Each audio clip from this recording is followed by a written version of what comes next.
తనను ఓ వ్యక్తి మోసం చేశాడంటూ కామారెడ్డి జిల్లా రాజంపేటకు చెందిన అంజమ్మ అనే మహిళ నడి రోడ్డుపై ధర్నా చేపట్టింది.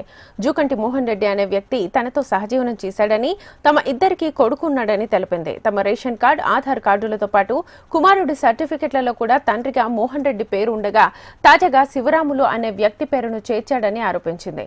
దీంతో తన కుమారుడికి మోహన్ రెడ్డే తండ్రి అని ఆందోళనకు దిగింది. న్యాయం చేసే వరకు ఆందోళన విరమించబోనని తేల్చి చెబుతోంది ఆ మహిళ. మాయమాటలు చెప్పిండు, మోసం చేసిండు, 3 కడుపులు తీపిచ్చిండు, అందం ఖరాబ్ అవుతుంది అని.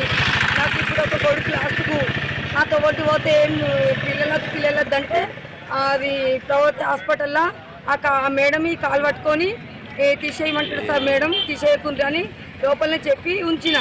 బయటకు వచ్చినాక ఈయన ఏమంటాడు, తీసేయండి ఆ కడుపునంటాడు ఈ పిల్లగానికి. ఆ 3 కడుపులు పోంగా కూడా తీసేయమంటే నేను తీపించుకోనని ఈయనతో వాదన చేసిన.